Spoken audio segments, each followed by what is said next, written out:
LIC के इतिहास की अब तक की सबसे शानदार पॉलिसी है, जिसके अंदर ये हमारे जीवन की सारी नीड्स को फुलफिल करता है ये, और इन्वेस्टमेंट की नीड्स को भी सबको फुलफिल करता है। जैसे ये एकमात्र ऐसा प्रोडक्ट है जिसमें लाइफ टाइम हम एक एश्योर्ड रिटर्न देने की गारंटी देते हैं, और वो भी आज के मार्केट के सिनेरियो के हिसाब से 8% गारंटेड जो है, 8% ये लाइफ टाइम रहेगा, यानी जब तक आदमी सर्वाइव करेगा तब तक ये मिलता रहेगा।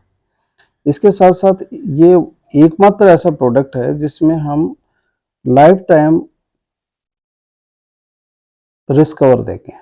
नेचुरल रिस्क कवर 100 ईयर तक देंगे, इसके अलावा एक्सीडेंटल भी हम देंगे और परमानेंट डिसेबिलिटी भी इसके साथ साथ देंगे।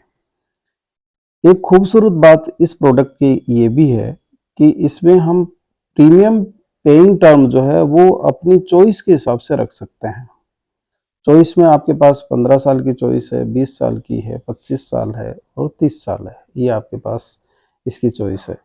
इसके साथ साथ इसकी एक खास बात ये भी है कि मैच्योरिटी भी आप अपनी चॉइस के हिसाब से रख सकते हो।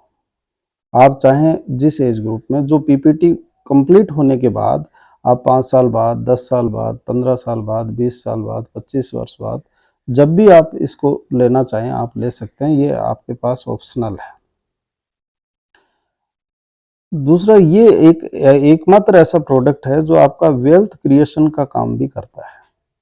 इसके अंदर आप अपनी कोई लेगेसी छोड़ के जाना चाहते हो तो वो आपके पास इसमें है। और एक खूबसूरत बात है कि यहाँ पे जो पेंशन के रूप में भी आप ये पैसा ले सकते हो, और पेंशन भी कौन सी, टैक्स फ्री। आज की डेट में पूरे भारतवर्ष में एक भी इंस्ट्रूमेंट पेंशन का ऐसा नहीं है जो टैक्स फ्री हो। ये एकमात्र आपके पास टैक्स फ्री इंस्ट्रूमेंट है जिसके तहत आपको life time tax free. Even इसमें जो मैच्योरिटी की मैं बात कर रहा था, मैच्योरिटी माने या डेथ क्लेम हो या फिर आपका वेल्थ क्रिएशन का जो पैसा है या जो आपको पेंशन के रूप में मिल रहा है, जो जिसको हम सर्वाइवल बेनिफिट कहते हैं, ये सारा का सारा पैसा टैक्स फ्री है। यदि देखा जाए तो जितना हम प्रीमियम पे कर रहे हैं उससे कई गुना ज़्यादा आपका 80C और 1010D के तहत आपका टैक्स सेव हो जाता है। इस तरह का प्रोडक्ट और दूसरी जगह कोई नहीं है। जनरली हम ये मानते हैं कि दो मार्केट जो है वो सबसे ज़्यादा रिटर्न माने जाते हैं, जिसमें एक इक्विटी मार्केट है और देन रियल एस्टेट। तो रियल एस्टेट की बात करें तो हम इसको रियल एस्टेट से भी कंपेयर करते हैं। रियल एस्टेट में यदि देखा जाए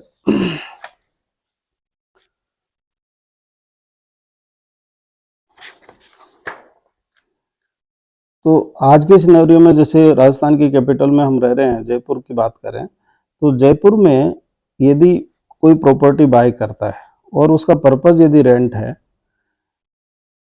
तो लैंड लेना तो बहुत ही मुश्किल है, उस पर फिर बनाना, कंस्ट्रक्शन वो काफ़ी कॉस्टली है। यदि हम फ्लैट के रूप में इसको देखें तो एक फ्लैट यदि 2 BHK भी कोई लेता है और ठीक सी लोकेलिटी में लेता है तो कम से कम 50 से 60 लाख के बीच में उसकी कॉस्ट आती है। यदि हम ये मान लें कि 50 लाख का कोई फ्लैट लिया और उसका वो लोन करवाता है तो इसकी EMI करीब 50,000 रुपये मंथली उसकी EMI होती है। तो यदि हम पूरा ईयर का यदि उसका EMI का अमाउंट देखें तो वो 6 लाख रुपए हो जाता है। लोन जनरली जैसे 15 साल का आदमी लेता है तो 15 साल में यही पैसा EMI का उसका 90 लाख ये हो गया। उसका 50 लाख का फ्लैट था और 90 लाख में उसके पास ये लोन पूरा करते करते 90 लाख की उसकी कॉस्टिंग आ गई। अब यदि 15 साल उसने प्रीमियम पे किया, EMI पे की, और देन 15 साल यदि वो 15 या 20-25 साल इस फ्लैट को और रख लेता है और बाद में उसको सेल करना चाहे तो यदि आज की स्थिति को देखते हैं तो लगभग 1 करोड़ के आसपास का अमाउंट उसको, नियर अबाउट, 1 भी हो सकता है, 90 भी हो सकता है और 1.25 भी हो सकता है, लगभग इसके आसपास उसका अमाउंट ये मिलेगा। दूसरा सिनेरियो हम ये देखें कि रेंट की बात करें तो रेंट के हिसाब से यदि आज 2 BHK फ्लैट है वो 10,000 रुपये से लेके 15,000 रुपये के बीच का किराया मिलता है। यदि 10,000 रुपये मंथली आता है, क्योंकि 11 महीने का एग्रीमेंट होता है, तो जनरली जो है वो किराया जो है वो 10 महीने से ज़्यादा का नहीं मिल पाता। अब 10 महीने का 10,000 के हिसाब से देखते हैं तो 1 लाख रुपए किराया होता है, और 15,000 के हिसाब से देखते हैं तो ये 1.5 लाख रुपए होता है। यानी हमारा जो रेंट रहेगा वो 1 लाख से 1.5 लाख के बीच में रहेगा। अब दूसरी चीज़ ये है कि इस रेंट के साथ 4 चीज़ें अटैच्ड हैं। पहली चीज़ तो ये है कि इसका टूट-फूट का डर रहता है, जैसा हम जिस पोज़ीशन में देते हैं वैसा हमें नहीं मिलता। दूसरी चीज़ जो है, लंबे टाइम जो है आदमी कब्ज़े का डर रहता है। तीसरी चीज़ जो है, हर बार उसको मेंटेन कराना पड़ता है, मेंटेनेंस का एक्सपेंसेस अलग से होता है। और चौथी चीज़ जो है, ये इनकम आपकी टैक्सेबल हो जाती है। ये 4 चीज़ें इसके साथ अटैच्ड है। अभी दूसरी, इसी के कंपैरिजन में हमारा भी एक ई प्रॉपर्टी है, और इस ई प्रॉपर्टी को यदि हम देखते हैं, इसी से कंपेयर करें, तो ये सेम पैसा हमें कोई देता है, वही 50,000 रुपये हमें भी मंथली देता है, वही 12 महीने का हमें भी उसने 6 लाख रुपए दिए, और 15 साल तक दिया, तो टोटल हमें भी उसने 90 लाख रुपए दिए। लेकिन यहाँ पे हमारे साथ एक पॉजिटिव पक्ष ये है कि सपोज करो 30 साल का कोई व्यक्ति है और उसने ये पॉलिसी हमसे करवाई, तो जैसे ही उसकी 45 की एज होगी तो हम यहाँ पे उसको गारंटेड अमाउंट देंगे 6 लाख रुपए।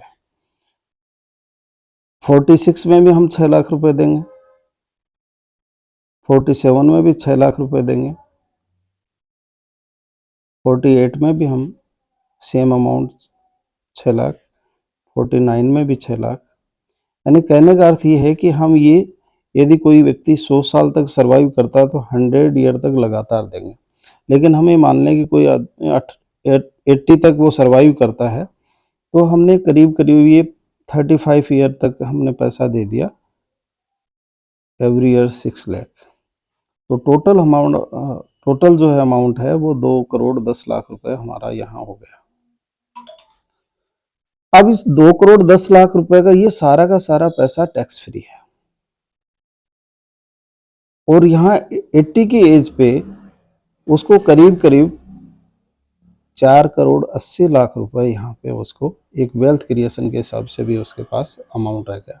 यदि हम रियल प्रॉपर्टी से ई प्रॉपर्टी को कंपेयर करते हैं, तो यदि किसी व्यक्ति को ये समझ हो तो उसको कहाँ जाना चाहिए? यहाँ 1 लाख 1.5 लाख रुपए मिल रहा है, यहाँ 6 लाख रुपए मिल रहा है। तो ऐसी स्थिति में हर कोई भी व्यक्ति यदि इसको कंपेयर करेगा, तो वो हर व्यक्ति यही लेना चाहेगा कि ये सबसे बेस्ट है, क्योंकि जो पैसा मिल रहा है टैक्स फ्री है। और देन जो 4 चीज़ें यहाँ जो अटैच थी, जो अगेंस्ट थी, टूट-फूट का डर है वो यहाँ नहीं है, कब्जे का डर यहाँ नहीं है, मेंटेनेंस का डर यहाँ पे नहीं है, और टैक्सेबल इनकम नहीं है। तो ये हमारा आज तक का सबसे बेस्ट प्रोडक्ट है, और जो आदमी कैपेबल है उसके लिए इससे बेहतर कोई इंस्ट्रूमेंट नहीं है। Thank you.